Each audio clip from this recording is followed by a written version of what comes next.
तो आप सभी का एक बार फिर से स्वागत है देहरादून स्टडी पॉइंट पे। और देखिए दोस्तों, यहाँ पर आप सभी स्टूडेंट के लिए, यहाँ पर ग्राम विकास अधिकारी के स्टूडेंट्स के लिए, सचिवालय रक्षक के स्टूडेंट के लिए, यूकेएसएससी यूकेपीएससी के स्टूडेंट के लिए आपसे हर बार कहेंगे, हर बार कह रहे हैं कि अपना सिलेबस कंप्लीट करें, उसके बाद पेपर देने जाइएगा। तो इसी सीरीज में आपके सिलेबस को कंप्लीट कराने के लिए एक छोटी सी कोशिश हमारी है। हम आपको टारगेट दे रहे हैं कि आप अपना सिलेबस कंप्लीट कीजिए। एक साथ आप नहीं कर पाओगे, थोड़ा थोड़ा करके आप कंप्लीट कीजिए। बूंद बूंद से दोस्तों घड़ा भरेगा, बूंद बूंद से आपका सिलेबस कंप्लीट होगा। तो इसी सीरीज में कल हमने आपको ये टॉपिक दिए थे, व्हाट्सएप ग्रुप के माध्यम से आपको दिया था। तो यह टॉपिक आपको दिए थे और कहा था कि 18 तारीख को हम यहाँ पे 100 नंबर का टेस्ट आपको प्रोवाइड करवाएंगे। तो आई होप आप सभी ने जो भी हमसे व्हाट्सएप ग्रुप से जुड़े थे उन्होंने इन टॉपिक को पढ़ा होगा और पढ़ने के बाद आज इनका 100 नंबर का टेस्ट है। बाकी दोस्तों, यहां पर यह क्लास एक एक दिन छोड़कर आएगी और हफ्ते में 3 टेस्ट हम यहाँ पे आपको कराने वाले हैं। और हमने टारगेट रखा है कि ग्राम विकास अधिकारी से पहले इस प्रकार से आपको 20 जो प्रैक्टिस सेट है वो आपको प्रोवाइड करवाएंगे सिलेबस के आधार पर, जो आपके सिलेबस में है। तो ये तो आज का टेस्ट था जो आपको अभी अटेंड करना है। और कल के लिए भी दोस्तों आपको यहाँ पर प्रोवाइड करवा रहे हैं कल आपको क्या पढ़ना है, और परसों उसका टेस्ट होगा। तो परसों के लिए ये दोनों टॉपिक आपको क्लियर करने हैं, दर्पण प्रतिबिंब और श्रृंखला वाला, ठीक है। दूसरा टॉपिक देखिए यहाँ पर, दूसरा आपके लिए है शुद्ध वर्तनी और विराम चिन्ह। इसके अलावा जो आज का टॉपिक है इसे भी रिवाइज कर लीजिएगा। तीसरा इंपॉर्टेंट देखिए दोस्तों, वैदिक सभ्यता, सिंधु घाटी सभ्यता। सिंधु घाटी सभ्यता आज के लिए था, कल भी रिवाइज करना है। वैदिक सभ्यता आपको अलग से पढ़ना है। फिर इंपॉर्टेंट पॉइंट है भारतीय अर्थव्यवस्था, अलग पार्ट यहां पर यह है। इसके अलग से बात करें तो फ्रांसीसी क्रांति आपको पढ़ना है। यूरोपीय पुनर्जागरण से हमने आज के लिए टॉपिक दिया था और फ्रांसीसी क्रांति हम कल के लिए आपको टॉपिक दे रहे हैं। सौर मंडल देखना है, अक्षांश देशांतर आपको यहाँ पे पढ़ना है। ज्यादा बड़ा नहीं, छोटे छोटे टॉपिक ही आराम से क्लियर हो जाएगा, एक दिन बहुत समय होता है। राजा राम मोहन राय पॉलिटी वाले पोर्शन से आपको पढ़ना है और परीक्षा वाणी से चैप्टर नंबर 4 आपको कंप्लीट करना है। तो यह था दोस्तों आप सभी के लिए। और इसके अलावा जो इतिहास से संबंधित जो महत्वपूर्ण पुस्तकें होती ना, थोड़ा बहुत उससे भी देखिएगा। तो यहां पर यह था दोस्तों कल के टेस्ट की तैयारी के लिए। परसों यहां से 100 नंबर का टेस्ट हम पिकअप करेंगे और अपनी तैयारी को आप बूस्ट कीजिए। तो डिस्कस करते हैं आज की अपनी क्लास को। देखिए, पहला क्वेश्चन है कि मध्यकालीन भारतीय आर्य भाषा का जो काल है वह माना जाता है। तो देखिए दोस्तों, हम इसे कंप्लीट करने की कोशिश करते हैं। 1 घंटे के भीतर ये 100 के 100 क्वेश्चन कंप्लीट करने की कोशिश करेंगे। तो हम स्पीड से बढ़ेंगे। यहां पर दोस्तों ऐसा मत सोचिएगा कि आप स्पीड से बढ़ रहे हैं, आप यहां पर स्लो बढ़ रहे हैं। आपको अपना लक्ष्य दिखाई देना चाहिए और फिर आपको यहां पर यह क्लास ना तो फास्ट लगेगी ना ही स्लो लगेगी। मध्यकालीन भारतीय आर्य भाषा का काल माना जाता है। तो सही आंसर ऑप्शन नंबर ए है, 500 ईसा पूर्व से लेकर 1000 ईसा पूर्व तक। अब यहां पर देखिए, जब हम यहां पर भारतीय आर्य भाषा की बात करें ना, तो 3 भागों में बांटा गया है, 1, 2 और 3। प्राचीन भारतीय आर्य भाषा, देखिए यहां पर 2000 लिखा है ना, कहीं पर आपको 1100 दिखेगा, आपको इतना कंफ्यूज नहीं होना है ना। तो यहां पर है प्राचीन आर्य भाषा, मध्यकालीन आर्य भाषा और तीसरा है आधुनिक आर्य भारतीय आर्य भाषा। आधुनिक की बात करें तो 1000 ईस्वी के बाद का जो समय है वो आधुनिक में आएगा। और जो मध्यकालीन आर्य भाषा है ना, इसके 3 भाग आपको दिखाई दे रहे हैं, पाली, प्राकृत और अपभ्रंश। और प्राचीन भारतीय आर्य आपको पूछा जाए कि इसके अंतर्गत कौन कौन सी भाषा आती है, तो वैदिक संस्कृत या लौकिक संस्कृत, 2 भाग इसके आते हैं। तो पहला क्वेश्चन दोस्तों ये हो गया है, मध्यकालीन के साथ पाली, प्राकृत, अपभ्रंश, और प्राचीन भारतीय के साथ वैदिक और लौकिक संस्कृत। चलेंगे अगले क्वेश्चन पे, क्वेश्चन नंबर 2, 3। यहां पर देखिए, भारतवर्ष के लिए हिंदी भाषा का नाम सर्वप्रथम किसने सुझाया था। तो देखिए दोस्तों, जैसे कि आपको टॉपिक बताया था उसके अनुसार आपके लिए 100 नंबर का टेस्ट है। भारतवर्ष के लिए हिंदी भाषा का नाम सर्वप्रथम किसने सुझाया था। तो राइट आंसर यहां पर ऑप्शन नंबर डी है, राजा राम मोहन राय है, सर्वप्रथम इन्होंने सुझाया था। देखिए दोस्तों, कहीं पर थोड़ा विवाद लग रहा है मदन मोहन मालवीय जी का, लेकिन हम सोर्स आपको आदित्य पब्लिकेशन के आधार पर दे रहे हैं।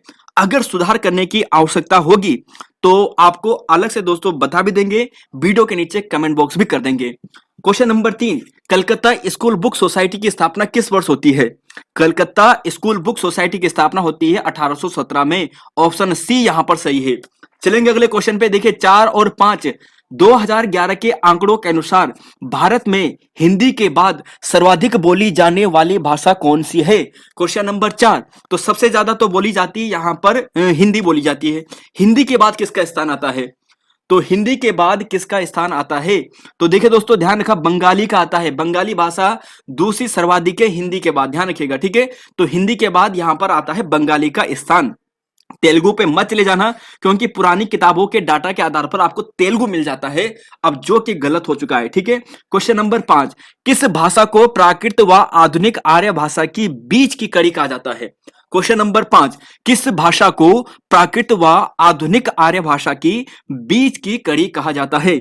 तो देखिएगा दोस्तों, यहां पर आपको आंसर मिलेगा ऑप्शन नंबर बी, अपभ्रंश। दोस्तों यहां पर सही है। एक बार यहां पर देखिए जरा, फर्स्ट वाला पॉइंट यहां पे देखिए, देखिए यहां पर आप देख रहे हो ना, पाली, प्राकृत, अपभ्रंश, और ये है आधुनिक। तो इन दोनों के बीच में दोस्तों जो लास्ट वाला है ना, अपभ्रंश वाला, इसे कहा जाता है। तो ध्यान रखिएगा दोस्तों, क्वेश्चन नंबर यहां पर जो आपको मिल गया है 5 का right answer option number B. अगला क्वेश्चन देखिए, हिंदी भाषा के उद्भव विकास का सही क्रम कौन सा है? ये आपको चूज करना है। पढ़िएगा इस क्वेश्चन को और इसका आंसर देना है। हिंदी भाषा के उद्भव और विकास का सही क्रम कौन सा है? पढ़िए इस क्वेश्चन को। तो क्वेश्चन नंबर 6, क्वेश्चन नंबर 6, और देखिए इसका सही आंसर की बात करें तो आपको मिलेगा यहां पर सी। सबसे पहले आता है संस्कृत, संस्कृत के बाद पाली, पाली के बाद प्राकृत, प्राकृत के बाद अपभ्रंश, और अपभ्रंश के बाद दोस्तों यहां पर आपको मिलेगा शोरसेनी, और शोरसेनी से आपको मिलेगा पश्चिम हिंदी, ठीक है। अपभ्रंश के कई रूप बने हैं, उनमें से एक शोरसेनी बटा है, और शोरसेनी पश्चिमी हिंदी। तो क्रम के अनुसार यहां पर ऑप्शन सी सही है। तो संस्कृत, पाली, प्राकृत, अपभ्रंश। चलेंगे अगले क्वेश्चन पे। क्वेश्चन नंबर यहां पर है 7। देखिए, सिंधी भाषा का विकास किस अपभ्रंश से हुआ है? सिंधी भाषा का विकास किस अपभ्रंश से हुआ है? तो क्वेश्चन नंबर 7 का सही आंसर है ऑप्शन नंबर बी, ब्राचड़। यहां पर सही है, सिंधी भाषा का विकास ब्राचड़ अपभ्रंश से हुआ है। और क्वेश्चन नंबर 8 है, देखिए, रचना के आधार पर मुक्तिबोध जी की कौन सी रचना नहीं है? जो गजानन माधव मुक्तिबोध है, निम्न में से इनकी कौन सी रचना यानी कौन सी इनकी कहानी नहीं है? क्वेश्चन नंबर 8, सौंदर्य का उपासक, ब्रह्म राक्षस का शिष्य, और काठ का सपना, आंखों देखा झूठ। तो जी हां, ऑप्शन नंबर डी यहां पर गलत है, क्योंकि आंखों देखा जो झूठ है ना, ये मन्नू भंडारी जी का है। अब देखिए दोस्तों, जो यहां पर अगर बात करते हैं हम क्वेश्चन नंबर ये गजानन माधव मुक्तिबोध जी के संदर्भ में, तो इनकी कहानी ध्यान रखिएगा, आपको पहले भी कई बार करा चुके हैं। काठ का सपना हो गया है, पक्षी और दीमक हो गया है, विपात्र, सौंदर्य के उपासक, क्लाउड इथली, और ब्रह्म राक्षस का शिष्य। तो ये 6 कहानी है किसकी है? गजानन माधव मुक्तिबोध जी की है। चलेंगे अगले क्वेश्चन पे। क्वेश्चन नंबर 9 और 10, हिंदी की उपभाषाएं कितनी हैं? हिंदी की उपभाषाएं कितनी हैं? हिंदी की उपभाषाएं कितनी हैं? तो देखिए दोस्तों, हिंदी की जो उपभाषा है ना, वो आपको मिलेगी 5। हिंदी की उपभाषाएं हैं 5। गुजराती भाषा का विकास कहां से हुआ है? गुजराती भाषा का विकास कहां से हुआ है? तो गुजराती भाषा का जो विकास हुआ है वो शोरसेनी अपभ्रंश से हुआ है। ऑप्शन सी यहां पर सही है। और यहां पर देखिए, देखिए शोरसेनी आपको पूछा जाए, पश्चिमी हिंदी का विकास हुआ है। राजस्थानी, पहाड़ी, गुजराती, इन सभी का विकास हुआ है शोरसेनी से, ठीक है। पेशाची आपको पूछा जाए तो लहंदा या पंजाबी का हुआ है। ब्राचड़ आपको पूछा जाए, जो क्वेश्चन में भी आपको पूछा था मैंने, वो सिंधी यहां पर है। महाराष्ट्र से मराठी, अर्धमागधी वाला कई बार एग्जाम में आ चुका है, जो पूर्वी हिंदी है। और बिहारी, बांग्ला, उड़िया, असमिया, मागधी अपभ्रंश हुआ है। तो क्वेश्चन नंबर 10 ये हो गया है। क्वेश्चन नंबर 11 देखिए, कौन सी बोली पश्चिमी हिंदी के अंतर्गत नहीं आती है? पश्चिमी हिंदी के अंतर्गत कौन सी नहीं आती है? तो जी हां, ऑप्शन नंबर डी यहां पर सही है। यहां पर डी, मैथिली यहां पर नहीं है। देखिए, अगर बात करते हैं उपभाषा की बोली की, पूर्वी हिंदी में अवधी, बघेली, छत्तीसगढ़ी, पश्चिमी में खड़ी बोली जिसे हम कौरवी भी कहते हैं, ब्रज, बांगरू, हरियाणी, बुंदेली और कन्नौजी, ठीक है। और कौरवी किसने कहा था? राहुल शंकराचार्य जी ने कहा था, शायद ऐसा प्रश्न भी पूछा था। बिहारी की बात करते हैं, मगही, भोजपुरी और मैथिली। राजस्थान में दोस्तों 4 हैं, जयपुरी जिसे ढूंढाड़ी भी कहते हैं लोकल भाषा में, मेवाती, मारवाड़ी, मालावी, और गढ़वाली, कुमाऊं, नेपाली की बात करें तो पहाड़ी हिंदी के अंतर्गत। चलेंगे अगले क्वेश्चन पे। Question number 12, question number 13, Muktibodh ji का जन्म कब हुआ है? मुक्तिबोध जी का जन्म कब होता है? तो देखिए दोस्तों, नया खून नामक पत्रिका का इन्होंने संपादन किया था, और इनका जन्म 1917 में होता है, ठीक है। श्योपुर कस्बा, मध्य प्रदेश में इनका जन्म 1917 में होता है। स्मृति एक दूसरा समय, ये किसकी रचना है? तो एक चीज बता देता हूं कि इनकी ये अंतिम रचना है, इनके बाद इनका निधन हो गया था और यह जो रचना है ये मंगलेश डबराल जी की है। ऑप्शन नंबर सी यहां पर सही है। तो ध्यान रखिएगा दोस्तों, इनकी एक कविता है संगतकार, मंगलेश डबराल जी की, और स्मृति एक दूसरा समय, यह भी रचना है मंगलेश डबराल जी की। तो यहां तक क्वेश्चन नंबर 13 है और अगले क्वेश्चन पे चलेंगे क्वेश्चन नंबर 14 15 पर। लेकिन पहले मंगलेश डबराल जी के बारे में देख लीजिए। घर का रास्ता, पहाड़ पर लालटेन जो 1981 में थी, आवाज भी एक जगह है, हम जो देखते हैं के लिए साहित्य अकादमी पुरस्कार 2000 में, और नए युग में शत्रु। तो ये काव्य संग्रह है मंगलेश डबराल जी के। चलेंगे अगले क्वेश्चन पे, क्वेश्चन नंबर 14। मालवी बोली का प्रयोग होता है, मालवी जो मालवी है या मालवी जो बोली है इसका प्रयोग होता है। तो देखिए इसका प्रयोग होता है ऑप्शन नंबर डी, दक्षिण राजस्थान में होता है, दक्षिण राजस्थान में इसका प्रयोग होता है। अब यहां पर देखिए, अगर आपको पूछा जाए पूर्व पश्चिम उत्तर दक्षिण तो आसानी से कर दोगे। पूरब ये हो गया है, पश्चिम ये हो गया है, उत्तर ये हो गया है और दक्षिण ये हो गया है। उत्तर में मेवाती, दक्षिण में मालावी, पूर्व में जयपुरी जिसे ढूंढानी भी कहते हैं, और पश्चिम में मारवाड़ी। तो कैसा भी प्रश्न आपके सामने बने उसके लिए तैयार रहिए। नेक्स्ट क्वेश्चन है question number 15, question number 16। Sunit Chatterjee ने किसे जनपदीय हिंदुस्तान कहा था? सुनीत चटर्जी ने किसे जनपदीय हिंदुस्तान कहा था? तो यह कहा था ऑप्शन नंबर डी, खड़ी बोली को कहा था। और फोर्ट विलियम कॉलेज के हिंदुस्तानी विभाग के जो प्रथम अध्यक्ष थे वह कौन थे? Question number 16। देखिए दोस्तों आंसर दीजिएगा। आपके आंसर देखिए, क्लास हम प्रीमियर में रखते हैं, इसलिए जब हम कभी क्लास लेते हैं तो आपके जो क्वेश्चन रहते हैं, जो भी आप आंसर देते हैं उसका आंसर भी आपके साथ साथ हम देते हैं। तो आप जो भी क्वेश्चन पूछते हैं, जो भी बातें करते हैं, वो सभी हम कंटेंट देखते हैं। तो ध्यान रखिएगा, आपके हर एक क्वेश्चन का आंसर हम चेक करते हैं। फोर्ट विलियम कॉलेज के हिंदुस्तानी विभाग के प्रथम अध्यक्ष थे तो जॉन गिल क्राइस्ट यहां पर सही है, ऑप्शन नंबर सी है। और एक प्रश्न आपके लिए, जो फोर्ट विलियम कॉलेज है इसकी स्थापना कब होती है, ठीक है, और किसके काल में होती है? Question number 17। हिंदी में संबंधित प्रमुख संस्था है, विभाग है, कौन सा सुमेलित है ये आपको बताना है। Question number 17। तो क्वेश्चन नंबर 17 अगर बात करते हैं दोस्तों तो आपको मिलेगा ऑप्शन नंबर बी, नागरिणी प्रचारणी सभा, ये सही है, बाकी सभी गलत है। नेशनल बुक ट्रस्ट आपको पूछा जाए 1957 में, केंद्रीय हिंदी निदेशालय आपको पूछा जाए 1960 में, और राजभाषा आयोग पूछा जाए तो 1955 में। बाल गंगाधर खरे इसके प्रमुख होते हैं, अध्यक्ष होते हैं। तो 17 भी हो गया है। अगला क्वेश्चन है क्वेश्चन नंबर 18 और क्वेश्चन नंबर 19। पंचमाक्षर के स्थान पर अनुस्वार का प्रयोग का सुझाव किसने दिया था? पंचमाक्षर के स्थान पर अनुस्वार का सुझाव किसने दिया था? तो यह देते हैं ऑप्शन नंबर, यहां पर जरा सोचिए, तो यहां ऑप्शन सी सही है, श्याम सुंदर दास जी देते हैं। और यहां पर क्वेश्चन नंबर है 19। देखिए कामता प्रसाद गुरु की बात करते हैं तो आकी बराखड़ी का ये सुझाव देते हैं। और अपभ्रंश के परम संदर्भ में गलत कथन का आंसर देना है। अपभ्रंश के संदर्भ में अपभ्रंश विद्यापति द्वारा देसिल बहना कहा गया है, चंद्रधर शर्मा गुलेरी द्वारा पुरानी हिंदी से कहा गया है, वाल्मीकि स्वयंभू को, देखो अपभ्रंश काल के वाल्मीकि स्वयंभू कवि को कहा जाता है, और अपभ्रंश की उत्तरकालीन अवस्था प्राकृत कहलाती है। तो right answer option number D है, ये गलत है क्योंकि इसे अवभट कहते हैं, ना कि यहां पर, ठीक है। तो लास्ट क्वेश्चन है दोस्तों हिंदी का 20वां है कि मूल संविधान में कुल 14 भाषाएं थी, ये आपको बताना है कि कौन सा गलत कथन है। तो देखिए दोस्तों हिंदी के विकास से संबंधित आज प्रश्न थे, है ना। देवनागरी लिपि से संबंधित यहाँ पर तो 20 प्रश्न थे, और यहाँ पर ये वाला 20 प्रश्न हमारे कंप्लीट हो गए हैं। देखिए यहाँ पर अगर बात करते हैं इसका आंसर आपको मिलेगा ऑप्शन नंबर डी, 92 संविधान संशोधन 2004 के तहत बोडो डोगरी मैथिली संथाली को नहीं जोड़ा जाता है, ये संशोधन 2003 में होता है। बाकी सही है। 21वां संविधान संशोधन 1967 के माध्यम से सिंधी जोड़ा जाता है। मूल भाषाएं 14 होती हैं संविधान में, 15वीं सिंधी के रूप में। फिर 71वां संविधान संशोधन 1992 में कोंकणी, मणिपुरी, नेपाली, ठीक है।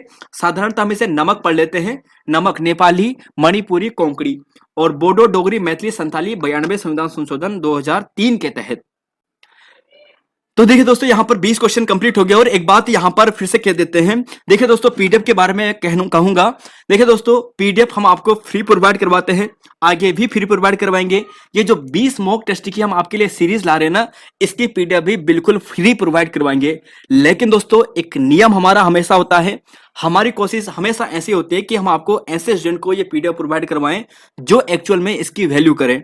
तो हमने पहले भी कराया था, लेकिन हमें लगा कि वो सही नहीं है, इसलिए हमने हमारे 2 ग्रुप थे वो भी हमने डिलीट करवा दिए थे। अब हम केवल डिस्क्रिप्शन के माध्यम से, वीडियो डिस्क्रिप्शन के माध्यम से वो पीडीएफ आपको प्रोवाइड करवाएंगे, या फिर जो ज्यादा इंपॉर्टेंट होगी वो व्हाट्सएप या टेलीग्राम के माध्यम से प्रोवाइड करवाएंगे। लेकिन मैक्सिमम पीडीएफ हम आपको वीडियो के डिस्क्रिप्शन बॉक्स के माध्यम से प्रोवाइड करवाएंगे और एक निश्चित समय के लिए ही प्रोवाइड करवाएंगे। इस क्लास की पीडीएफ की भी बात करते हैं, कल प्रोवाइड करवाएंगे, सुबह 9 से लेकर 12 AM तक आपको प्रोवाइड करवाएंगे, कल सुबह आपको प्रोवाइड करवाएंगे। अब देखिए चलेंगे क्वेश्चन नंबर 21 पे। उत्तराखंड में काइकिंग कैनोइंग अकादमी की स्थापना कहां पर की जा रही है? क्वेश्चन नंबर 21 देखिए, घोषणा की गई है तो टिहरी में की गई है, ऑप्शन डी सही है। गौरी अंबा पुरस्कार किसे हाल ही में प्रदान किया गया है? करंट अफेयर का क्वेश्चन है। देखिए दोस्तों, टॉपिक हमने आपको बताया था, आपको जनवरी के करंट अफेयर आपको पढ़ने थे, आपको जो टॉपिक दिया था उसके अनुसार आपने पढ़ा होगा, तो यहां पर भी आपको उसी के अनुसार करंट अफेयर भी दिए हैं। गौरी अंबा पुरस्कार जो मिला है, यह अलीडा ग्वेरा को मिला है, ध्यान रखिएगा। और लक्ष्मी सिंह और सुंदर मन राम मूर्ति दोनों इंपॉर्टेंट है। हाल ही में उत्तर प्रदेश की पहली महिला पुलिस कमिश्नर बनी है लक्ष्मी सिंह, और बॉम्बे स्टॉक एक्सचेंज के बीएससी के एमडी और सीईओ नियुक्त हुए हैं राममूर्ति। और बेंजामिन नेतन्याहू इजराइल के प्रधानमंत्री बने हैं 6ठी बार। क्वेश्चन नंबर 23 देखिए, सही आंसर का चयन आपको करना है। यहां पर देखिए दोस्तों, यहां पर एक दर्पण प्रतिबिंब है, आंसर आपको पता करना है कि जो अप्रैल है ये कैसा लिखा जाएगा, अप्रैल कैसा लिखा जाएगा। तो अप्रैल को दर्पण प्रतिबिंब में कैसा लिखा जाएगा ये आपको बताना है। तो देखिए दोस्तों, जब भी आप दर्पण प्रतिबिंब में लिखोगे ना, तो आपका जो सही आंसर आएगा वो ऐसा आएगा। देखिए सबसे पहले एल जो ये वाला है ना, ये इसका अगर आप दर्पण में करोगे तो आपको कैसा दिखाई देगा, ये ऐसा दिखाई देगा, है ना। आई तो सिंपल ऐसा रहेगा। आर की अगर बात करते हैं तो आर कुछ ऐसा दिखाई देगा। तो ये जो ऑप्शन नंबर सी है ये यहां पर सही है। तो दर्पण प्रतिबिंब में जो अप्रैल है वो ऐसा दिखाई देगा जो आप यहां पर देख रहे हैं, ये आर पी और ए, तो यहां पर दोस्तों ऐसा इसका आंसर होगा, और यहां पर अप्रैल का ये हो गया है। चलेंगे अगले क्वेश्चन पे। 24 मुकदमों के शीघ्र निपटान हेतु 45 फास्ट ट्रैक कोर्ट का गठन किया गया है। तो परीक्षा वाणी के 2 चैप्टर से यहां पर आज टेस्ट है, दूसरा और तीसरा। मुकदमों के शीघ्र निपटान हेतु 45 फास्ट ट्रैक कोर्ट का गठन ये 2001 में किया जाता है, अप्रैल 2001 में। नेक्स्ट क्वेश्चन है, देखिए क्वेश्चन नंबर 25, क्वेश्चन नंबर 26 और 27। हाल ही में चुनाव आयोग ने किसे राज्य मिशन 929 929 मिशन क्या है? आपको डायरेक्ट पूछेगा 929 मिशन क्या है। तो 929 मिशन का जो संबंध है वो त्रिपुरा से है। और किससे संबंधित है? देखिए चुनाव हुए ना हाल ही में, तो चुनाव से संबंधित है, मतदान बढ़ाने की यहां पर उससे संबंधित है। क्वेश्चन नंबर 26, राज्य सरकार ने मुख्यमंत्री सुखाश्रय सहायता कोष लॉन्च किया है। मुख्यमंत्री सुखाश्रय सहायता कोष किसने लॉन्च किया है? तो देखिए दोस्तों, ये हमारे पहाड़ी राज्य हैं और इनका नाम है हिमाचल प्रदेश। तो हिमाचल प्रदेश के द्वारा ये जारी किया गया है, ठीक है, मुख्यमंत्री सुखाश्रय कोष। हाल ही में अहमदाबाद दिल्ली संपर्क क्रांति एक्सप्रेस का नाम बदलकर कर दिया गया है। Question number 27। तो क्वेश्चन नंबर 27 का राइट आंसर है ऑप्शन नंबर यहां पर डी, अक्षरधाम एक्सप्रेस यहां पर इसका कर दिया गया है। तो तीनों इंपॉर्टेंट प्रश्न है, करंट अफेयर के हैं। चौथा प्रश्न है, महिलाओं की पंचायती राज में आरक्षण 33% से बढ़ाकर कितना कर दिया गया है? तो उत्तराखंड आपको सरल लगेगा क्योंकि शुरुआत के 2 चैप्टर हैं, है ना। अब अगला चैप्टर आपको कल के लिए तैयार करना है, रिवीजन करना है। देखिए रिवीजन आपको करना है, सफल आपको होना है तो रिवीजन आपको करना है। महिलाओं को पंचायती राज में आरक्षण 33% से बढ़ाकर 50% 2008 में कर दिया जाता है। कौन होते हैं उस समय? उस समय होते हैं खंडूड़ी जी। क्वेश्चन नंबर 29, नगरीय स्वायत्त शासन प्रणाली की शुरुआत किस वर्ष होती है? यूकेएससी के द्वारा पूछा गया प्रश्न है और 1916 इसका सही आंसर है। चलेंगे अगले क्वेश्चन पे। क्वेश्चन नंबर यहां पर है 30 और पूछा है, देखिए यदि रूसों का जन्म नहीं होता तो फ्रांस की क्रांति का होना असंभव था, यह कथन किसने कहा था? अब देखिए दोस्तों, यदि रूसों का जन्म नहीं होता ये तो फ्रांस की क्रांति का, ये यूरोपीय जागरण से जो पुनर्जागरण संबंधित प्रश्न है वहां से आपका पॉइंट लिया गया है। तो किसने कहा था कि रूसों का जन्म नहीं होता है तो फ्रांस की क्रांति का होना ही असंभव था? तो ये कहा था नेपोलियन बोनापार्ट ने। ध्यान रखिएगा आने वाले एग्जाम के लिए। मैजनी का संबंध किससे है? मैजनी का संबंध, मैजनी का संबंध, देखिए मैजनी यूरोपीय पुनर्जागरण में बहुत महत्वपूर्ण व्यक्ति हैं। कार्बोनरी से दोस्तों इनका संबंध है, ऑप्शन बी यहां पर सही है। क्वेश्चन नंबर 32-33, देखिए हाल ही में कहां पर पहला ताड़ के पत्तों का पांडुलिपि संग्रहालय स्थापित किया गया है या खोला गया है? हाल ही में कहां पर विश्व का पहला ताड़ के पत्तों का पांडुलिपि संग्रहालय कहां पर खोला गया है? तो क्वेश्चन नंबर 32 का है ऑप्शन नंबर ए, यानी तिरुअनंतपुरम। तिरुअनंतपुरम, तो तिरुअनंतपुरम यहां पर यह है। क्वेश्चन नंबर 33, हाल ही में मनरेगा श्रमिकों को पेंशन एवं चिकित्सा सेवा प्रदान करने के लिए किस राज्य सरकार ने कल्याण बोर्ड का गठन किया था? तो कल्याण बोर्ड का गठन देखिए दोस्तों, ये श्रमिकों है ना, मनरेगा श्रमिकों को पेंशन व चिकित्सा सेवा प्रदान करने के लिए कल्याण बोर्ड का जो गठन करेगा वो एक ऐसा करेगा जो आप ये सोचोगे कि यार बहुत अच्छा विकसित है, तो केरल यहां पर है। ऑप्शन बी सही है। क्वेश्चन नंबर 34, उत्तरांचल नाम परिवर्तन विधेयक राज्य की अधिसूचना कब जारी की जाती है? तो राज्य विधेयक की अधिसूचना जारी की जाती है। आप कहोगे सरल प्रश्न आ गया है, हम कहेंगे जी बिल्कुल सरल प्रश्न आ गया है, डी यहां पर सही है। अगला क्वेश्चन है क्वेश्चन नंबर 35, उत्तर प्रदेश पुनर्गठन विधेयक लोकसभा में प्रस्तुत कब किया गया था? प्रस्तुत कब किया गया था? तो 35 का राइट आंसर है ऑप्शन नंबर यहां पर आपको मिलेगा सी, 27 जुलाई 2000 को प्रस्तुत किया गया था। 1 अगस्त को लोकसभा से पारित हो जाता है, 10 अगस्त को राज्यसभा से पारित हो जाता है और 28 अगस्त को राष्ट्रपति के आर नारायण द्वारा इसे स्वीकृति दे दी जाती है। और उत्तराखंड का नाम, उत्तरांचल का नाम उत्तराखंड कब से मान लिया जाता है? 1 जनवरी 2007 से। अगला क्वेश्चन है, देखिए यहां पर 2 क्वेश्चन है, ये 36वां क्वेश्चन है और ये 37वां क्वेश्चन है, ठीक है। अब यहां पर आपको आंसर देना है कि क्या यहां पर सही होगा। वाटर यहां पर लिखा गया है, इसका दर्पण प्रतिबिंब क्या है ये आपको बताना है। वाटर का दर्पण प्रतिबिंब क्या है ये आपको दिखाना है। वाटर, तो क्वेश्चन नंबर 36 का देखिए दोस्तों, आपको समझना पड़ेगा इन क्वेश्चन को कि अगर आप दर्पण में आर को कैसे लिखोगे। अगर आपके सामने ये दर्पण है और आर आपके सामने यहां पर लिखा है, तो आर को आप कैसे लिखोगे दर्पण में? तो दर्पण में कैसा दिखाई देगा? तो दर्पण में दोस्तों जो आर दिखाई देगा ना, वो ऐसा दिखाई देगा। तो यहां पर आपको ऐसे चीजें ध्यान रख लेनी है हर एक शब्द की। तो right answer option number C यहां पर सही है, वाटर दोस्तों ये सही है। और 37वें प्रश्न की बात करते हैं तो दर्पण प्रतिबिंब इसका ए होगा। तो यहां पर इसका दर्पण प्रतिबिंब यहां पर ये होगा। चलेंगे अगले क्वेश्चन पे, क्वेश्चन नंबर 38। देखिए यंग इटली के गठन का द्वारा, देखिए इटली के एकीकरण में यंग इटली का गठन किसके द्वारा किया गया था? तो यंग इटली का गठन किसके द्वारा किया गया था? तो जी हाँ, मैजिनी के द्वारा किया गया था। ऑप्शन डी यहां पर सही है। चलेंगे अगले क्वेश्चन पे, क्वेश्चन नंबर 39-40। देखिए 10 जनवरी से 13 जनवरी 2023 तक खेलो इंडिया सीनियर राष्ट्रीय महिला खो खो लीग कहां आयोजित किया गया है? Question number 39। तो यह कराया गया था चंडीगढ़ यूनिवर्सिटी में। तो ध्यान रखिएगा, जो राष्ट्रीय महिला खो खो लीग है वो चंडीगढ़ यूनिवर्सिटी में करवाया गया था, पंजाब में। 40वां क्वेश्चन है, हाल ही में प्रधानमंत्री नरेंद्र मोदी ने कहां पर 26वें राष्ट्रीय युवा महोत्सव का उद्घाटन किया? इसका आंसर देना है। तो यह किया था हुबली में। ऑप्शन डी यहां पर सही है। चलेंगे अगले क्वेश्चन पे, क्वेश्चन नंबर यहां पर 41, क्वेश्चन नंबर 42। कौशिक समिति ने 1994 में 1994 में जो रिपोर्ट प्रस्तुत की थी उसका समर्थन कितने प्रतिशत लोगों द्वारा किया गया था? तो यह किया गया था 68%, 68%। और उत्तराखंड क्रांतिकारी जो यहां पर उत्तराखंड जो यूकेडी है ना, उत्तराखंड क्रांतिकारी दल, तो यहां पर आपको बताना है कि 14वें अधिवेशन में गैरसैंण का नाम चंद्रनगर रखकर शिलान्यास किया गया। कब? तो right answer option number D है, जुलाई 1992 में यह किया गया था। ध्यान रखिएगा। विशाल स्नानागार ग्रेट बाथ कहां पर मिला है?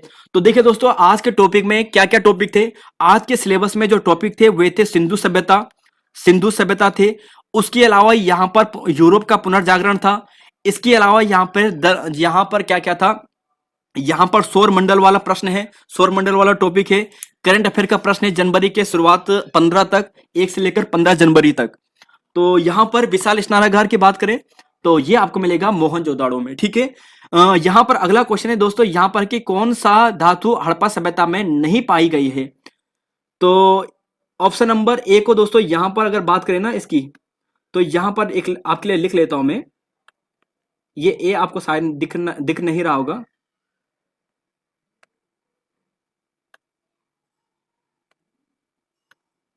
तो देखिए ये आपको दिख नहीं रहा होगा, तो इसका नाम है लोहा, ठीक है।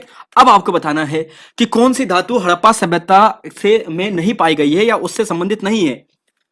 तो देखिए दोस्तों, यह है लोहा, ऑप्शन नंबर यही होगा। ये साफ क्लियर नहीं हुआ है तो ध्यान रखिएगा, लोहा इसका सही आंसर है। श्रीयंत्र टापू घटना कब होता है? श्रीयंत्र टापू घटना कब होता है? खटीमा कांड कब होता है? तो श्रीयंत्र टापू जो घटना होती है ना, ये होती है 10 नवंबर 1999 को, और यशोधर बेंजवाल और राजेश रावत यहां पे शहीद होते हैं। खटीमा कांड कब होता है? तो ये होता है 1 सितंबर 1994 को, और धर्मानंद भट्ट, गोपी चंद, रामपाल, भगवान सिंह सिरोला, प्रताप सिंह, सलीम अहमद, परमजीत सिंह, ये सभी व्यक्ति यहां पर शहीद होते हैं। तो क्वेश्चन नंबर 45-46 ही हो गया है। देखिए, परीक्षा वाणी के 2 चैप्टर हैं, उन्हें आपको आज क्लियर करवा रहे हैं, वहां से क्वेश्चन पिकअप किए हैं। कल के लिए अगला चैप्टर होगा, चौथा चैप्टर आपको पढ़ के जाना है, दूसरा, तीसरा, चौथा, इन तीनों को आपको रिवीजन करना है। धर्म सुधार आंदोलन में मॉर्निंग स्टार किसे कहा गया है? क्वेश्चन नंबर 47, धर्म सुधार आंदोलन का जो मॉर्निंग स्टार है, ये किसे कहा गया है? Question number 47। तो पुनर्जागरण आंदोलन से ही ये संबंधित है, यूरोप की क्रांति से संबंधित है। तो राइट आंसर है यहां पर option number D, John Wycliffe. ध्यान रखिएगा, जॉन वाई किल्फ। रक्त व लोह की नीति का अवलंबन किसके द्वारा किया गया था? तो देखिए दोस्तों, ये पुनर्जागरण से संबंधित है, ऑप्शन के अनुसार आपको बताना है, रक्त एवं लोह की नीति। तो बिस्मार्क यहां पर सही आंसर है, ऑप्शन सी यहां पर सही है। चलेंगे अगले क्वेश्चन पे, क्वेश्चन नंबर 49। देखिए, भारत छोड़ो आंदोलन के समय किस महिला क्रांतिकारी के नेतृत्व में देश सेवक संगठन से संबंध में विद्या देवी, कुंती देवी, सरस्वती देवी, भागवती देवी ने रेल संपत्ति को काफी नुकसान पहुंचाया, जिसके कारण उन्हें 15-15 वर्ष की यहां पर सजा हुई थी? किसके नेतृत्व में? देश सेवक संगठन, देश सेवक संगठन। तो ये होता है दोस्तों पद्मा, सॉरी मालती देवी, मालती देवी यहां पर सही है, ठीक है। देश सेवक संगठन की बात करते हैं, मालती देवी आपको ध्यान रख लेना है। चलेंगे अगले क्वेश्चन पे, क्वेश्चन नंबर यहां पर है 50। पेशावर कांड कब हुआ था? तो ये सरल क्वेश्चन है, पेशावर कांड। तो जी हाँ, ये 23 अप्रैल 1930 को होता है, ऑप्शन ए यहां पर सही होता है।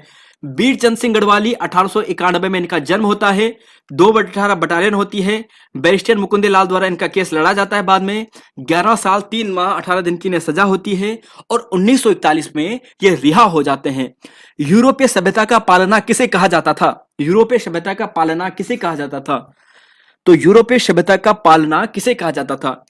तो देखिए दोस्तों, ये ग्रीस को कहा जाता था। ग्रीस ऑप्शन में नहीं है, मतलब ये यूनान को कहा जाता था, क्योंकि यूनान का ही प्राचीन नाम ग्रीस था। यूनान ग्रीस का प्राचीन नाम था। Question number 52। फ्रांस के किस राजा ने कहा था कि अंग्रेजी राजा की भांति शासन करने की अपेक्षा लकड़ी काटना अधिक पसंद करूंगा? ये किसने कहा था? फ्रांस के किस राजा ने कहा था कि अंग्रेजी राजा की भांति शासन करने की अपेक्षा लकड़ी काटना अधिक पसंद करूंगा? तो देखिए दोस्तों, यहां पर जैसा कि यहां पर बताया था, ये कहा था चार्ल्स दसम ने। ध्यान रखना, चार्ल्स दसम इसका सही आंसर है, ठीक है। चलेंगे अगले क्वेश्चन पे, क्वेश्चन नंबर यहां पर है क्वेश्चन नंबर 53-54। भूगोल शब्द का सर्वप्रथम प्रयोग किसने किया था? भूगोल शब्द का सर्वप्रथम प्रयोग किसने किया था? तो भूगोल शब्द का सर्वप्रथम प्रयोग किया था इरेटोस्थेनीज ने। इरेटोस्थेनीज ने। मानव भूगोल के अंतर्गत कौन सी प्रमुख उपशाखाएं आती हैं? सामाजिक, जनसंख्या, नगरीय या सभी ये आती हैं मानव भूगोल के अंतर्गत?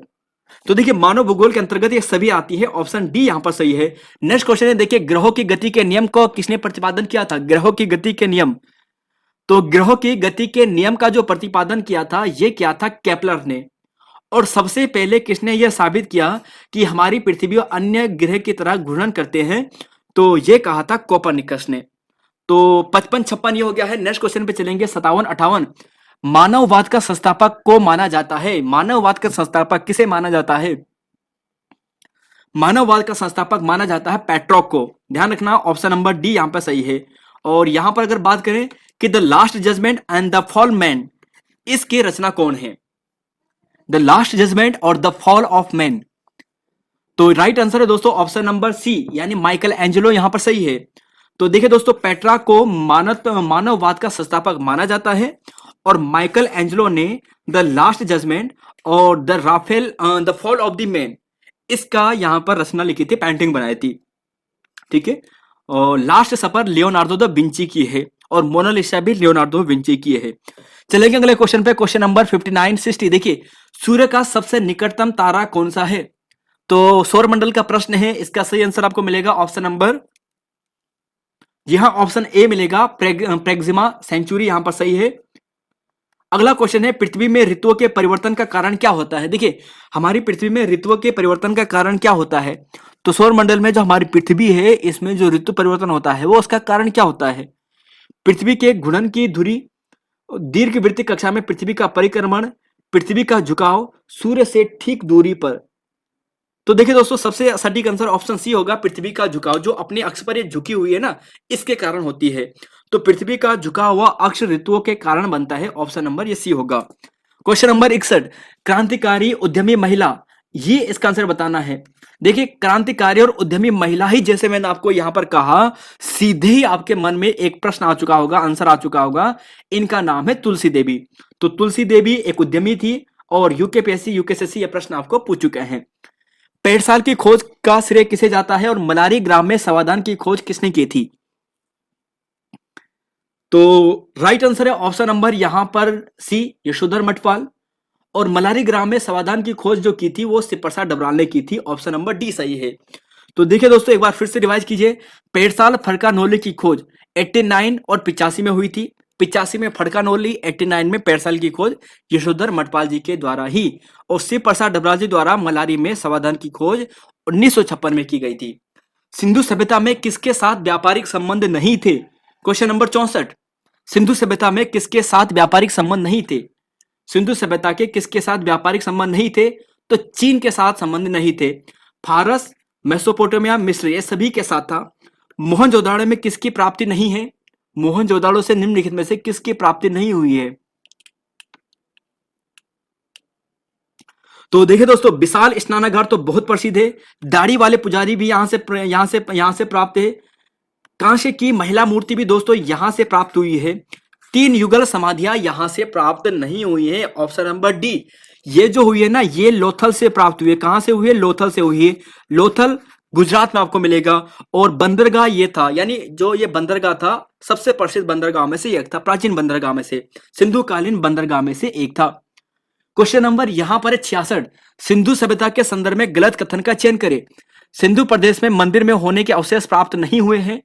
उन्हें लोहे की जानकारी नहीं थी। लोथल से कांस्य की बनी नर्तकी की मूर्ति प्राप्त हुई है। इन्होंने सर्वप्रथम कपास की खेती शुरू की थी। Question number 66। तो देखिए दोस्तों, यहां पर आंसर मिलेगा ऑप्शन नंबर सी। अभी अभी पीछे हमने देखा था, लोथल से नहीं, ये मोहनजोदाड़ो से नर्तकी की मूर्ति प्राप्त होती है। सिंधु सभ्यता में मंदिर होने के अवशेष प्राप्त नहीं हुए थे।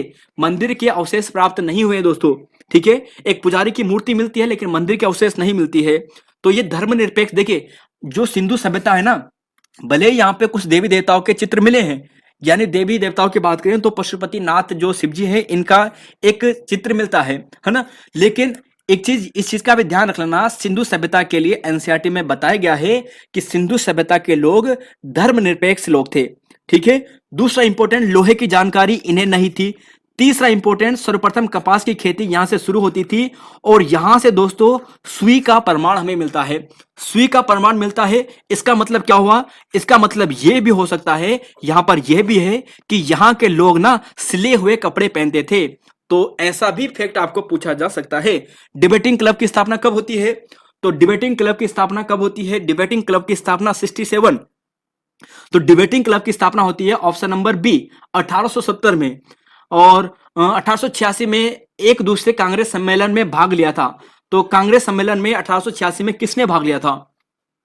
तो जी हाँ दोस्तों, ये लिया था option number B, ज्वालादत्त Joshi ji ने लिया था, ठीक है। तो 1871 में अल्मोड़ा अखबार और यहां पर 86 में ज्वालादत्त जोशी। अल्मोड़ा कांग्रेस की स्थापना कब होती है? तो जी हाँ, ये होती है ऑप्शन नंबर सी, 1912 में।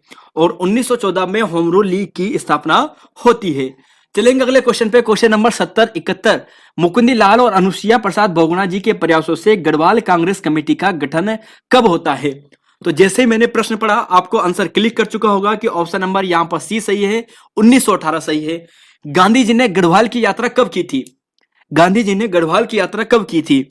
तो गांधी जी ने गढ़वाल की यात्रा जो की थी, ये की थी ऑप्शन बी, अक्टूबर 1929 में। देखिए 1916 में कुमाऊं कांग्रेस की स्थापना होती है, 1918 में गढ़वाल कांग्रेस की स्थापना होती है, 1926 में यहाँ पर सॉरी यहाँ पर देखो 1926 में तो जो कांग्रेस होता है ना उसका मिलन हो जाता है किससे, राष्ट्रीय कांग्रेस से। जो कुमाऊं कांग्रेस है ना, उत्तराखंड की लोकल कुमाऊं कांग्रेस की, उसका मेल किसके साथ हो जाता है, कांग्रेस के साथ। यही प्रश्न अभी फॉरेस्ट गार्ड में पूछा था। इन दोनों नेताओं ने 1919 में अमृतसर कांग्रेस अधिवेशन में भी भाग लिया था, इस फैक्ट को भी ध्यान रखिएगा। और यहां पर ये था देखिए, 16 से अक्टूबर 1919 तक इन्होंने गढ़वाल की यात्रा की थी। 14 जून से लेकर 2 जुलाई तक इन्होंने कुमाऊं की यात्रा की थी, जहां पर 12 दिन वो कौशानी में रुके थे। और अनासक्ति पर योग टीका, अनासक्ति आश्रम में इन्होंने टीका लिखा था गीता पर। ब्रिटिश गढ़वाल का पहला राजनीतिक सम्मेलन कब होता है, तो ये होता है ऑप्शन नंबर सी, 1930 में होता है। ब्रिटिश गढ़वाल का पहला राजनीतिक सम्मेलन 1930 दुगड्डा में होता है, जो लंगूर सिलगार नदी के तट पर है। नाथोपुर, देखिए प्राचीन नाम क्या था, नाथोपुर। और धनी राम मिश्र की स्थापना का श्रेय जाता है। गांधी जी ने दांडी आंदोलन में निम्न में से किसमें भाग नहीं लिया था, तो जी हाँ दोस्तों, ये नहीं लिया था ऑप्शन नंबर सी, यानी हरगोविंद पंत जी ने नहीं लिया था। चलेंगे अगले क्वेश्चन पे, क्वेश्चन नंबर 74। गाडोदिया स्टोर कांड कब हुआ था, गाडोदिया स्टोर कांड, तो गाडोदिया स्टोर कांड कब हुआ था। और शांतिलाल त्रिवेदी जी द्वारा चरणोदा आश्रम की स्थापना, तो देखिए 74 का राइट आंसर है ऑप्शन नंबर यहां पर आपको मिलेगा सी, 1930 में। और देखिए अगर आपको पूछा जाए कौन से संबंधित थे, भवानी सिंह यहां से संबंधित थे। गडोदिया स्टोर कांड जुलाई 1930 में होता है। इंद्र सिंह की बात करते हैं तो मद्रास बम कांड से संबंधित थे, 1933 में होता है। बच्चू लाल जी की बात करते हैं जिन्हें गढ़वाली नाम से जानते हैं, ऊटी बैंक डकैती कांड से संबंधित है, जो अप्रैल 1933 में होता है। और रास बिहारी बोस हार्डिंग बम कांड से संबंधित है, जो दिसंबर 1912 में होता है। चारों के चारों इंपॉर्टेंट तथ्य है। शांतिलाल त्रिवेदी जी की बात करें तो 1937 में होता है, और 1942 में यह आश्रम को बंद करा दिया जाता है। क्वेश्चन नंबर 76, 5 सितंबर 1942 में सल्ट खुमार में कौन व्यक्ति शहीद हुए थे, तो जी हाँ दोस्तों, चूड़ामणि जी यहां पर शहीद हुए थे, ऑप्शन ए सही है। यहां पर देखिए सल्ट आंदोलन पूछा जाए 5 सितंबर 1942 को, गंगाराम, खीमादेव, चूड़ामणि, बहादुर सिंह, ये सभी व्यक्ति जी यहां पर शहीद हुए थे। बारदोली की संज्ञा इसी को गांधी जी ने दी थी। और इस समय जो अधिकारी था जिसने गोली चलाने के आदेश दिए थे, इसका नाम जॉनसन था। और नरसिंह धनंग की बात करते हैं ना, तो धामदो जो सालम में ये 25 अगस्त 1942 को शहीद हुए थे। चलेंगे अगले क्वेश्चन पे, यानी टीका सिंह और नरसिंह धानक जी। चलेंगे अगले क्वेश्चन पे, क्वेश्चन नंबर 77। दर्पण प्रतिबिंब एक घड़ी में 3:15 का समय है, तो वास्तविक समय कितना होगा। सरल क्वेश्चन है दोस्तों, दर्पण प्रतिबिंब वाला आंसर देना है इसका। तो देखिए दोस्तों, हमेशा ध्यान रखिएगा, आप सभी जानते हैं 11:60 से इसे माइनस कर देते हैं। 11:60:00 अगर सेकंड पे आपको पूछा जाए, तो वैसे सेकंड तो सामान्यतः नहीं पूछते हैं, तो 11:60 से इसे माइनस कर दो, 3:15 यानी यहां से माइनस कर दो। तो अगर आप इसे माइनस करोगे तो 10 में से 5 गया 5, 5 में से गया 4 यानी 45, और 11 में से 3 गया कितना आएगा, 11 में से 3 गया कितना, तो काउंट कीजिएगा कितना आएगा, जी हाँ 8:45। तो यानी ऑप्शन ए यहां पर सही है, तो 8:45 यहां पर आ गया, ठीक है। तो 10:11। तो देखिए दोस्तों, आपको ऐसा करना है, कभी भी ऐसा पूछा जाए जो नहीं जानते हैं, 11:60 से माइनस कर देना है, दर्पण प्रतिबिंब आपको पूछा जाएगा। स्वतंत्रता आंदोलन के समय फरवरी 1932 में किस महिला क्रांतिकारी ने लखनऊ जेल भेजा गया था, लखनऊ जेल किसे भेजा गया था, तो लखनऊ जेल जो भेजा गया था दोस्तों, वे पद्मा जोशी जी को भेजा गया था। अब यहां पर देखिए, जो कुंती वर्मा जी थे, इन्हें जिंदा या मुर्दा पकड़ने का आदेश दिया गया था। बिश्नी देवी के नेतृत्व में नगर पालिका में कुंती वर्मा, जीवंती देवी, मंगला देवी, रेवंती देवी, इन सभी ने दोस्तों यहां पर क्या किया था, यहां पर अल्मोड़ा नगर पालिका में क्या क्या था, झंडा फहराया था, ठीक है। और बात करें यहां पर पद्मा जोशी जी के साथ, तो फतेहगढ़ जेल इन्हें भेजा गया था 8 अन्य महिलाओं के साथ। पुरातात्विक अवशेषों के आधार पर कौन सा तथ्य कालीबंगा से नहीं प्राप्त हुआ है, तो कालीबंगा से निम्न में से कौन सा अवशेष प्राप्त नहीं हुआ है, 79। तो देखिए दोस्तों यहाँ पर आपका सिंधु सभ्यता भी अच्छे से रिवीजन हो गया है।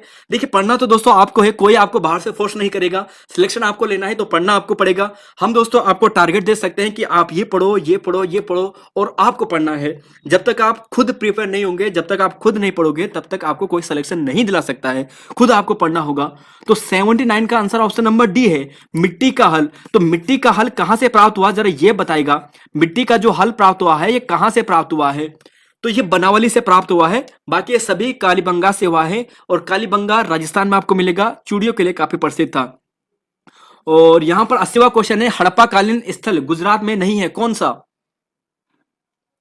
तो जी हां दोस्तों, ये नहीं है, ऑप्शन नंबर बी देमाबाद नहीं है। देमाबाद आपको कहां पे मिलेगा? ये महाराष्ट्र में आपको मिलेगा। और दक्षिण भारत का सबसे नीचे वाला स्थान भी देमाबाद है, ध्यान रखिएगा। लोथल, सुरकोटदा, धोलावीरा ये सभी यहां पर है गुजरात में। 81 है, हड़प्पा सभ्यता का कौन सा नगर 3 भागों में विभाजित था? तो 3 भागों में विभाजित कौन था हड़प्पा सभ्यता का?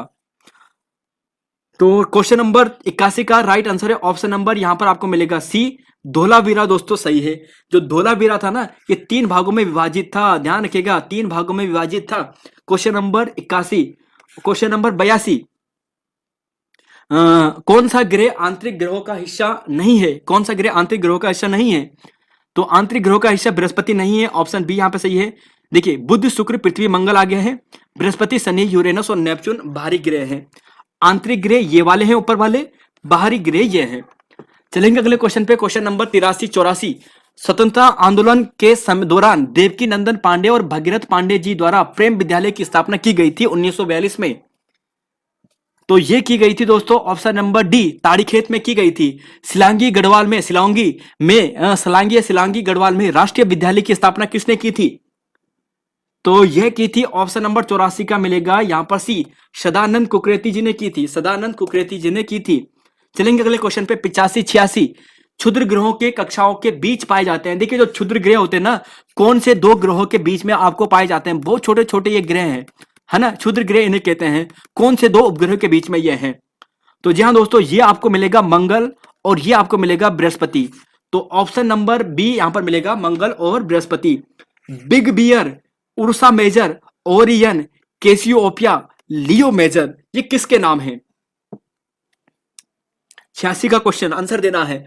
तो बिग बियर क्या है, कैसियोपिया क्या है, लियो मेजर क्या है, उर्सा मेजर क्या है?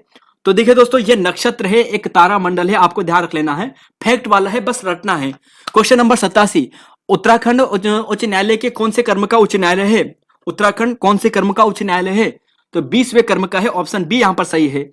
नैनीताल हाईकोर्ट, जैसे कि आप सभी जानते हैं कि 1897 में स्थापना होती है, कंप्लीट 1900 में होता है, निर्माण मैकडोनाल्ड करवाता है, डिजाइन स्टीवंस देता है, प्रथम न्यायाधीश अशोक अभ्यंद्र देसाई, और वर्तमान में कौन होते हैं? विपिन सांघी।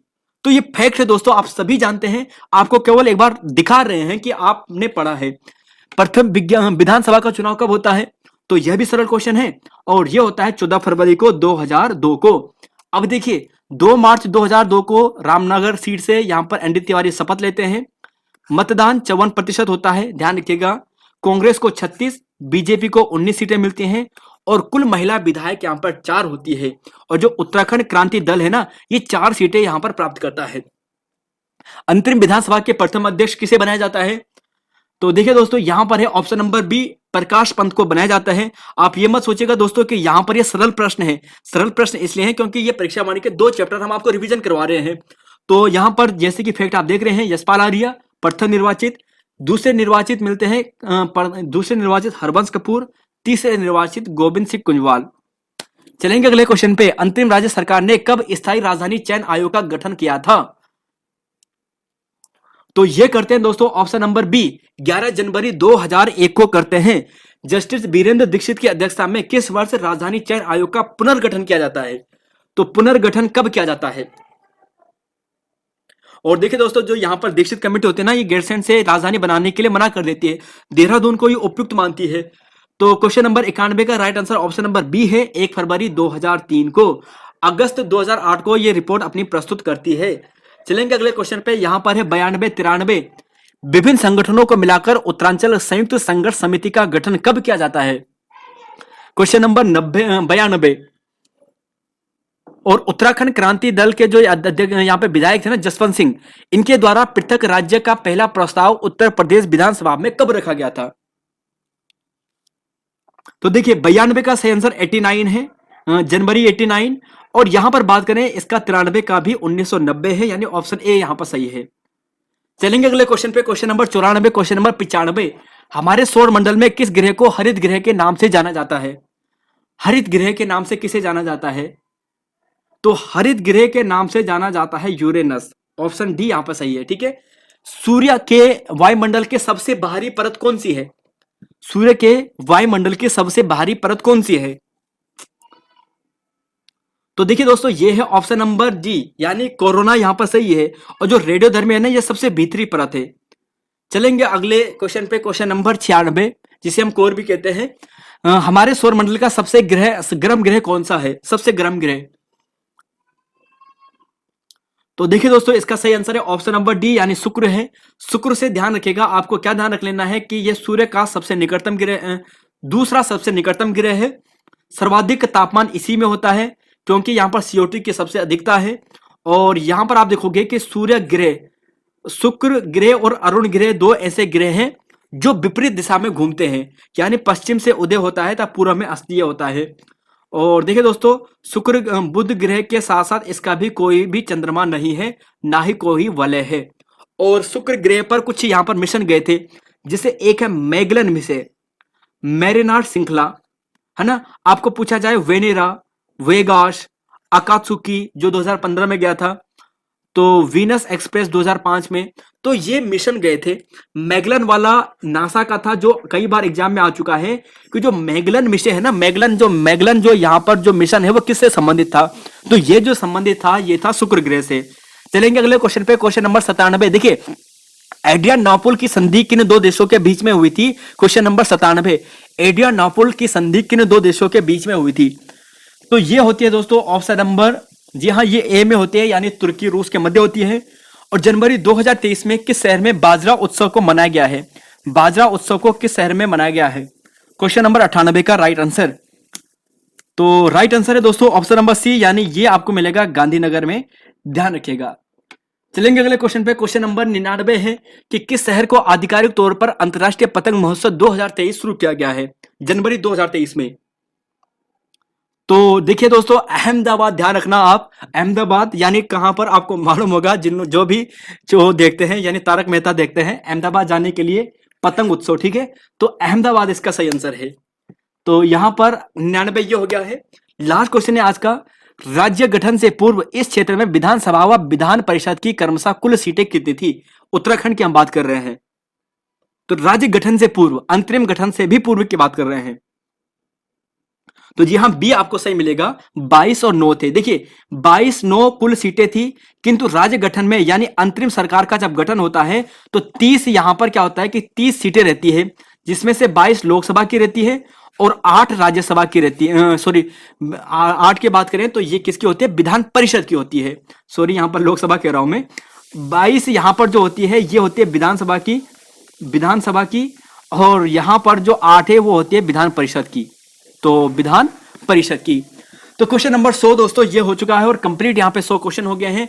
जो टारगेट हमने रखा था, एक हमने टारगेट कंप्लीट कर दिया है, और कोशिश करेंगे दोस्तों यहाँ पर कि आपको ग्राम विकास अधिकारी से पहले इसी प्रकार से 20 प्रैक्टिस सेट आपको कंप्लीट कराएंगे।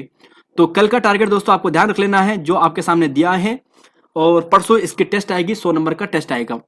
तो परसों के लिए है दर्पण श्रृंखला वाला। दूसरा टॉपिक है आपके लिए यहाँ पर शुद्ध अशुद्ध शब्द हो गया है।